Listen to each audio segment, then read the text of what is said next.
할렐루야. 오늘 1월 16일 토요일 날짜입니다. 본문 말씀은 마태복음 3장 1절에서 10절 말씀 보도록 하겠습니다. 그때 세례 요한이 이르러 유대 광야에서 전파하여 말하되 회개하라 천국이 가까이 왔느니라 하였으니 그는 선지자 이사야를 통하여 말씀하신지라. 일렀으되 광야에 외치는 자의 소리가 있어 이르되 너희는 주의 길을 준비하라 그가 오실 길을 곧게 하라 하였느니라. 이 요한은 낙타털 옷을 입고 허리에 가죽띠를 띠고 음식은 메뚜기와 석청이었더라. 이때 예루살렘과 온 유대와 요단강 사방에서 다 그에게 나와 자기들의 죄를 자복하고 요단강에서 그에게 세례를 받더니 요한이 많은 바리새인들과 사두개인들이 세례 베푸는 대로 오는 것을 보고 이르되 독사의 자식들아 누가 너희를 가르쳐 임박한 진노를 피하라 하더냐. 그러므로 회개에 합당한 열매를 맺고 속으로 아브라함이 우리 조상이라고 생각하지 말라. 내가 너희에게 이르노니 하나님이 능히 이 돌들로도 아브라함의 자손이 되게 하시리라. 이미 도끼가 나무 뿌리에 놓였으니 좋은 열매를 맺지 아니하는 나무마다 찍혀 불에 던져지리라. 아멘. 우리가 마태복음 3장 진행할 예정에 있습니다. 우리 어제 말씀이었죠. 마태복음 2장 13절에서 23절 말씀. 얼마나 정말 하나님께서 세밀하게 메시아 되신 예수님의 탄생을 도우시는가. 완전한 보호하심과 세밀하신 그러한 인도하심을 우리는 만날 수가 있었습니다. 예수님께서 정말 인간들의 그 야망과 욕심, 여러 가지 시기 질투를 통해서도 정말 이 말씀을 그대로 이루게 되는 이런 놀라운 일들이 일어나게 되죠. 애굽으로 피신하게 되셨다가 다시 이스라엘 땅으로 들어오셔서 나사렛이라는 정말 조그만 땅에 머무르게 됩니다. 그곳에서 자라게 되는데요. 이러한 피신의 과정조차도 하나님께서 이미 예언했던 말씀을 그대로 성취하고 있다는 사실입니다. 여러분 이것을 보면 작은 사건 하나하나도 하나님의 섭리 안에서 예언의 말씀대로 우리의 인생도 그대로 이루어지는 줄로 믿습니다. 그러면서 한 가지 하나님께서 정말 이렇게 세밀하게 피신하는 것조차도 예언된 말씀대로 그대로 이루시는 것.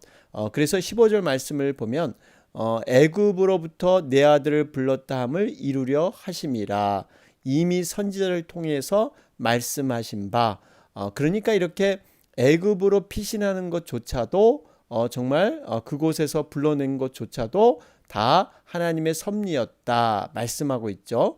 그럼에도 불구하고 헤롯이 잔혹한 그런 악행을 저질렀을 때 여러분 이 모습을 보면 거기에서 우리가 18절 말씀에 나오죠. 그가 자식이 없으므로 위로받기를 거절하였도다 함이 이루어졌느니라. 여러분 이것은 하나님은 정말 어떠한 경우도 악을 조장하거나 악을 이렇게 선동하지 않으십니다. 그럼에도 불구하고 헤롯이 잔혹한 그러한 살인을 저질렀을 때 그러한 것을 통해서라도 하나님께서는 합력하여 선을 이루시는, 다시 말해서 인간의 어떠한 욕망과 잘못된 죄악을 통해서도 하나님의 뜻이 좌절되거나 포기되는 것이 아니라 오히려 정확히 그 모든 것을 포함해서 선을 이루시는 하나님인 줄 믿습니다. 여러분 유대인들은요 예수님을 십자가에 못 박아 놓고 자기들이 승리했다고 자축했습니다. 그런데 놀라운 것은 이미 그러한 예수님이 십자가에 달리실 것을 예언한 그대로 모든 것이 이루어지고 있다는 것을 볼 때 얼마나 하나님은 놀랍게 역사하시는가. 우리가 이 세상의 역사를 보고 여러 가지 사건과 정황을 볼 때 우리가 단면적으로 판단해서는 안 됩니다. 하나님의 큰 그림과 섭리를 바라보면서 우리는 인내하며 정말 하나님께서 모든 것들을 그려가고 계시다. 인간의 오점, 인간의 조그만 실수 같은 것도 하나님은 사용하셔서 완벽한 선을 이루실 줄로 믿습니다. 인간의 오점과 실수조차도 하나님은 완벽히 사용해서 정확한 하나님의 역사의 섭리를 이루게 될 줄로 믿습니다. 자, 그러면서 오늘 말씀 들어가기 전에요. 우리가 이 마태복음 1장, 2장의 사건은 예수님의 혈통과 탄생에 대한 말씀이 기록되어 있습니다. 공생애가 시작하기 전 30년 전의 이야기를 다루고 있습니다. 자, 그러면서 오늘 3장 1절부터 4장 11절까지는 예수 그리스도의 공생애 사역의 준비에 관한 소개를 하고 있습니다. 특별히 세례 요한을 등장시켜서 예수님의 공생애 사역을 본격적으로 소개하고 있습니다. 이 세례 요한은 예수님의 길을 예비하는 사람이었습니다. 그 전에 말라기 선지자 이후에 계속된 약 400년간의 침묵의 시대가 있었죠. 이것을 깬 사람이 바로 세례 요한입니다. 신구약의 제사의 분기점이라고 할 수 있는데요. 과거의 율법에 규정된 희생 제사로 말미암아 속죄받는 구약 시대를 마감하게 되고요. 이제는 영원한 대제사장이신 예수 그리스도의 십자가의 보혈로 말미암아 구원받는 신약의 시대를 여는 그런 사람이 바로 세례 요한입니다. 특별히 세례 요한이 대제사장 아론의 후손이었죠. 이런 의미에서 정말 더 그 뜻이 분명해집니다. 누가복음에는 이 세례 요한에 대해서 아주 자세하게 소개를 하고 있죠. 이유는 여러분 누가복음은 누구를 위해 쓰였습니까? 이방인들을 대상으로 쓰였기 때문에 세례 요한의 존재를 그들은 잘 몰랐습니다. 그러나 마태복음에서는 이 세례 요한에 대한 설명을 생략하고 있습니다. 왜냐하면 마태복음은 유대인을 향해 쓰인 것이기 때문에 유대인들은 이미 세례 요한에 대해서 그 존재에 대해서 너무나 잘 알고 있기 때문에 그것을 생략한 것이죠. 자, 그러면서 오늘 본문 말씀 우리 다시 한번 묵상해 보겠습니다. 여러분 광야에서 세례 요한은 외치죠. 2절에 보니까 회개하라 천국이 가까이 왔느니라. 여러분 예수님께서 처음 한 메시지와 동일합니다. 여러분 우리가 하나님의 나라를 임함과 하나님과의 동행을 하려면요. 우리가 먼저 무엇보다도 회개가 있어야 될 줄로 믿습니다. 마음이 가난해지고 깨끗해지고 어린아이 같아야만 하늘로부터 내리는 그러한 복을 우리는 누리게 될 줄로 믿습니다. 그러면서 이 세례 요한이 2절 말씀을 보면 여기에 그 광야에서 외치는 자의 소리라 이렇게 자신을 표현하고 있습니다. 여러분 얼마나 귀한 표현인지 몰라요. 여러분 이 외치는 자의 소리 그러니까 소리는 어떠한 뜻과 사명을 전달하고 자신의 존재는 사라져버리는 특징이 있습니다. 우리가 정말 하나님의 사역을 감당할 때 내 존재는요 그러한 사역을 감당하고 이름도 없이 빛도 없이 사라지는 것. 여러분 이것이 하나님께는 영광이고 또 하늘의 가장 큰 상급과 보상으로 이루어진다는 사실입니다. 여러분 이러한 세례 요한 그러면서 세례 요한은 너희는 주의 길을 준비하라 그가 오실 길을 곧게 하라. 여러분 우리가 이러한 주님의 일을 준비하고 곧게 하는 데 있어서 앞서서 말씀드린 회개라는 부분, 여러분 회개는 후회와는 다릅니다. 후회라는 것은 과거 자신의 잘못의 결정이나 행동으로 인해서 괴로워하는 것, 그러면서 중심의 변화는 움직이지 않습니다. 회개는 다릅니다. 미래에 대한 결단이 따르는 것이 회개입니다. 사실 영어 성경에 repent 이런 말을 썼는데요. 사실 turn이라는 완전히 돌이키는 의미가 바로 회개에 있습니다. 우리가 잘 아는 베드로와 가룟 유다, 여러분 베드로는 회개함으로 구원을 얻고 정말 초대교회의 기둥 같은 그러한 인물이 되지 않았습니까? 반면에 가룟 유다는요 이것이 회개가 아니라 후회만 했어요. 그래서 자기가 받은 돈을 돌려주는 것, 이런 것으로 끝나려고 그랬죠. 여러분 결국 멸망의 길에 그는 설 수밖에 없었습니다. 여러분 회개를 우리가 다시 한번 돌아보면서 진정한 결단, 미래에 대한 결단으로 여러분 나아가야 될 줄로 믿습니다. 자, 그런 가운데 여러분의 3절 말씀 우리 다시 보면 여기에 중요한 것은 너희는 주의 길을 준비하라 그가 오실 길을 곧게 하라. 여러분 이 말씀은 이사야 40장 3절 말씀을 인용하고 있는데요. 여러분 우리에게 주는 교훈이 무엇일까요? 분명히 예수님께서 초림 때 이렇게 오신 것처럼 이젠 재림 때 분명히 이 땅에 오실 때 과연 그 재림을 예비할 자가 누구냐? 바로 우리 성도들이 되어야 될 줄로 믿습니다. 성도들이 바로 이 세례 요한처럼 이 재림을 선포하는 주님의 길을 예비하고 준비하는 그러한 사명이 바로 우리에게 있다는 사실입니다. 여러분 우리도 정말 성령의 충만함을 통해서 메시아의 그러한 사역을 힘있게 선포했던 세례 요한처럼 우리가 굽은 길이 있으면 그 길을 곧게 펴고 또 낮은 그러한 길이 있으면 그것은 높게 만들어서 주님이 정말 평탄케 오실 수 있도록 주님이 정말 속히 오실 수 있도록 그 길을 닦는 작업, 여러분 이것을 우리 성도들이 해야 될 사명인 줄로 믿습니다. 그런 가운데 4절에 보면 이 세례 요한은 굉장히 금욕적인 생활을 했죠. 낙타털옷을 입고 허리에 가죽들을 띠고 음식은 단순하게 메뚜기와 석청은 산속 나무와 돌틈에 있는 꿀을 말하고 있습니다. 자, 그런 가운데 5절과 6절 말씀을 통해서 이 말씀을 증거하면요 반드시 듣는 사람들, 그 말씀을 받을 사람들이 어디엔가는 있다는 것을 우리는 볼 수가 있습니다. 세례 요한이 이 광야에서 외치는 자의 소리라 그러면서 어디서 이 사역을 감당했냐면요 예루살렘과 온 유대와 요단강 사방에서 다 그에게 나와 그러죠. 여러분 이 세례 요한이 광야에서 외치는 자의 소리로 이 광야는 유대의 광야를 의미하고 있는데요.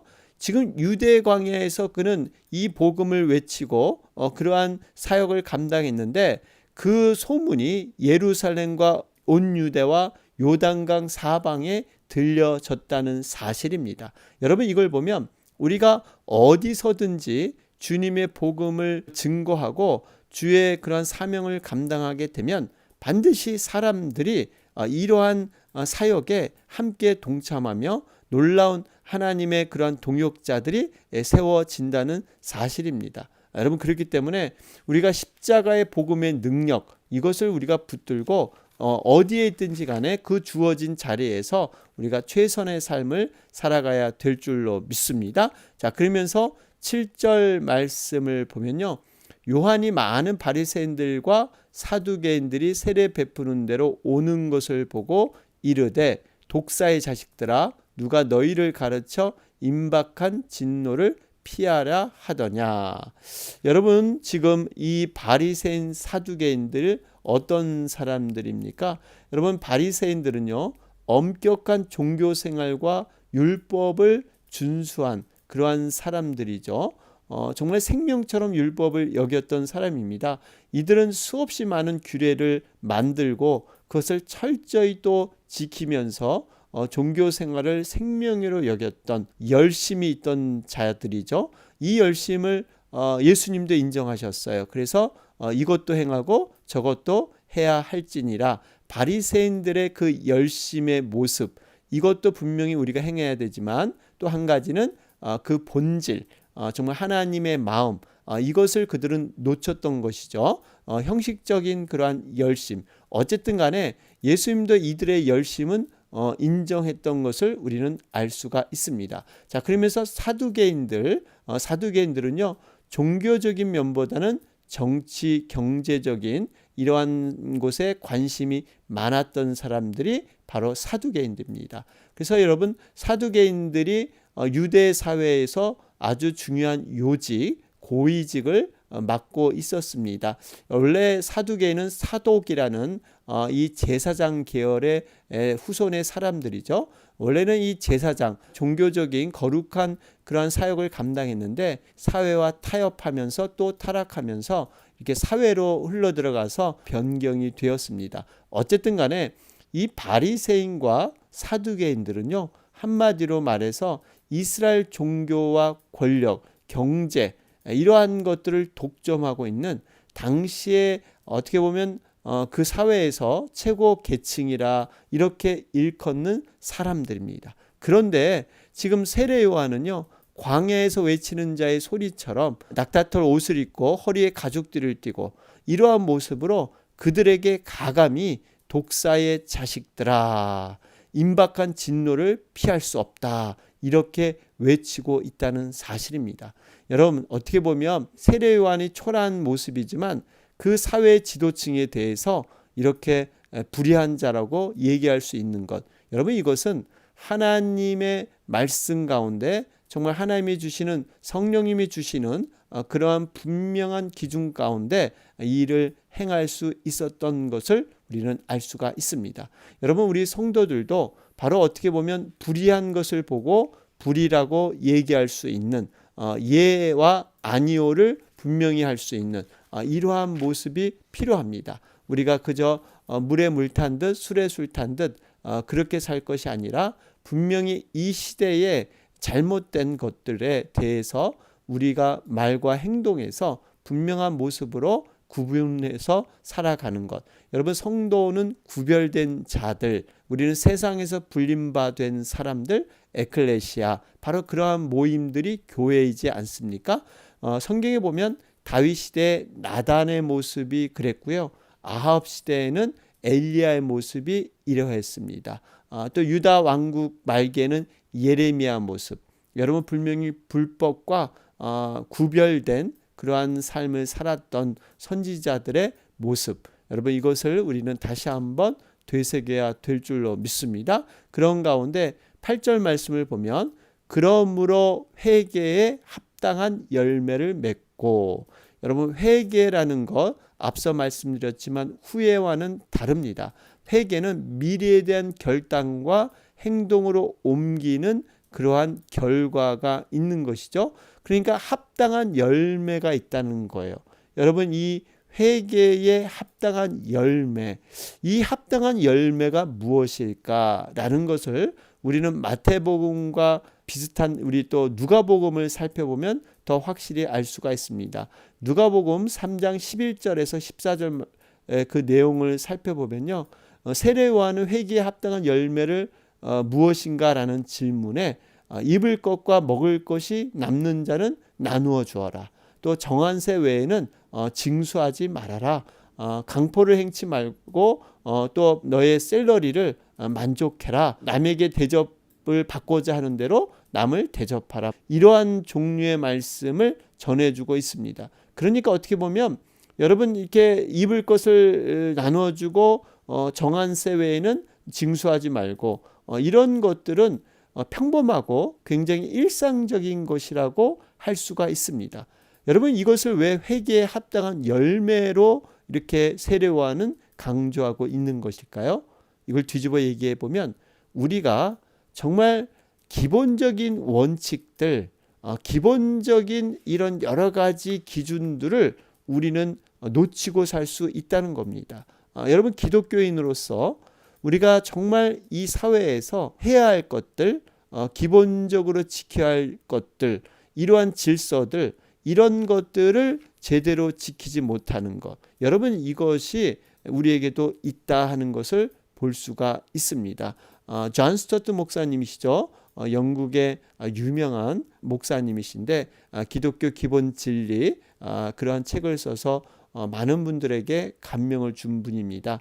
이분이 한국에 와서 하시는 말씀이 있었습니다. 한국에는 크리스찬들이 참 많은데 여러 가지 삶 속에서 실천하지 못하는 미숙한 크리스찬이 많은 것 같다, 이런 지적의 말씀을 하셨습니다. 그 이유는 삶 속에 그 진리의 말씀대로 살지 못하는 이러한 이원적인 그러한 크리스찬이 많은 이런 모습을 날카롭게 지적한 것입니다. 그렇습니다. 우리가 기본적인 인간의 도리, 기본적인 그러한 여러 가지의 도덕, 질서 이런 것들을 정말 차분하게 잘 지켜가는 것, 여러분 이것이 크리스찬의 온전한 의무다 하는 것도 보게 되죠. 그러면서 9절 말씀에 속으로 아브라함이 우리 조상이라고 생각하지 말라. 내가 너희에게 이르노니 하나님이 능히 이 돌들로도 아브라함의 자손이 되게 하시리라. 여러분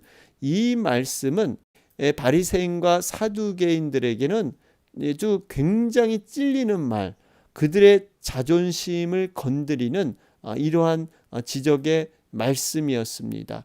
여러분 사두개인 바리새인들은요, 대부분의 유대인들은 선민의식이 있었죠. 이 아브라함의 후손이다, 하나님이 우리를 택한 혈통이다 라는 것, 그래서 하나님께서 구별하여 택하신 백성들이다, 이것이 그들에게 유일한 자존심이고 그들에게 유일한 소망이었는데, 바로 여기 보니까 너희들이 아브라함 자손이 아니라 이 돌 가지고도 아브라함의 자손을 만들 것이다. 이 의미는 하나님께서 충분히 이러한 능력을 갖고 계시고 너희들보다 오히려 이 돌들을 들어서 사용하실 것이다 말씀하고 있는 것이죠. 이것은 잘못된 선민의식입니다. 여러분 우리 성도들도 자칫하면 이러한 생각을 가질 수가 있습니다. 나만은 하나님께서 유독히 사랑하여 주시고 나만은 편애해 주시고 어떤 다른 사람에게는 하나님의 어떤 심판과 잘못됐을 때 하나님의 벌이 임하지만 나는 좀 그렇지 않고 예외적이다 라는 어떠한 안일한 의식, 그러한 생각들, 우리가 똑같은 죄를 졌을 때 저 사람은 뭔가 심판을 받을 것이고 나는 그래도 하나님께 뭔가 용서함을 받을 것이다. 여러분 이런 안일한 생각들을 우리는 내려놔야 합니다. 분명히 하나님께서는요 아브라함의 자손을 돌로도 만들 수가 있습니다. 우리가 하나님 앞에 쓰임받고 하나님 앞에 귀한 사역을 감당할 수 있다는 것, 여러분 이것 자체가 축복이 되는 줄로 믿습니다. 겸손하게 우리가 교만하지 말고 정말 하나님 앞에 죄인 의식, 나는 정말 하나님 앞에 죄인이로소이다, 늘 하나님 앞에 자신의 죄를 발견하고 겸손히 서는 자, 여러분 이런 자를 하나님은 더욱더 높여주시고 더욱더 귀히 쓰임 받을 줄로 믿습니다. 자, 그러면서 10절 말씀에 그들의 심판이 얼마나 임박했는가, 이미 도끼가 나무 뿌리에 놓였으니, 여러분 도끼가 나무 뿌리에 놓이게 되면요 이제는 영양분을 끌어올릴 수가 없습니다. 이것은 이제 분명히 나무가 이제 말라서 죽는 날이 그리 오래되지 않습니다. 그러면서 좋은 열매를 맺지 아니하는 나무마다 찍혀 불에 던져지리라. 여러분 하나님께서 우리에게 요구하시는 것은요 좋은 열매 맺기를 원하십니다. 우리가 좋은 나무가 돼서 정말 좋은 영양분을 늘 섭취해서 풍성한 그런 열매를 맺어서 많은 새들을 깃들이게 하고 그늘을 만들어서 많은 사람을 쉬게 할 수 있게 하는 것. 여러분 우리의 영혼이 바로 이렇게 돼야 합니다. 나만 구원받고 나만 천국에 가면 끝이 아니라 나를 통해서 축복의 통로로 사용돼서 정말 나를 통해서 많은 양들을 먹이고 나를 통해서 많은 영혼들이 주님께 돌아올 수 있도록, 여러분 이것이 얼마나 하나님이 귀히 보시고 정말 값있게 보는 인생인가.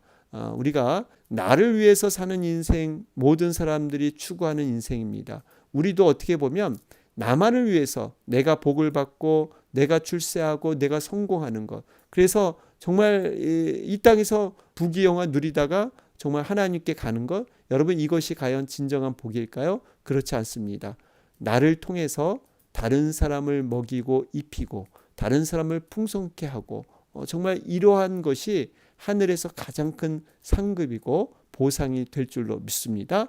나보다 더 훌륭한 양들을 세우고 영혼들을 섬기는 것, 그래서 정말 그것이 나의 정말 면류관이고 하나님 앞에 아름다운 그러한 상급으로 올라간다는 것입니다. 우리가 다시 한번 말씀을 되새기면서 오늘 천국 백성된 증거, 회개에 합당한 열매, 세례 요한을 통해서 하나님께서 우리 메시아 되신 예수님의 길을 예비하시는 것, 여러분 큰 하나님의 섭리, 여호와 일에 준비하시는 하나님인 것을 볼 수가 있습니다. 오늘 말씀 붙들고 우리 이 시간 다시 한번 주님 앞에 기도로 나아가는 여러분과 제가 되길 바랍니다. 우리가 40일 지금 다니엘 특별 작전 기도를 진행하고 있는데요. 어느덧 이제 중반을 넘어서기 시작했습니다. 여러분 더욱더 우리가 분발해서 우리가 기도하고 또 말씀에 더욱더 충실했으면 좋겠습니다. 우리 내일은 우리 또 예배 날입니다. 복된 주일인데요. 특별히 우리 멕시코 양국지 선교사님께서 우리 말씀을 전해줄 예정에 있습니다. 전도 선교 주일로 우리가 하나님 앞에 올려드리게 됩니다. 여러분 위해서 기도해 주시고요. 계속해서 미국을 위해서 또 우리 교회를 위해서 여러분 계속해서 기도해 주시기 바랍니다. 우리 한 영혼을 전도하며 제자가 되는 해, 여러분 우리가 한 영혼에 대한 소중함을 다시 한번 좀 깊이 깨닫고 어찌하든지 한 영혼을 우리가 주님께 올려드리는 그러한 우리가 되었으면 좋겠습니다. 여러분 이 시간 다 같이 기도드리겠습니다.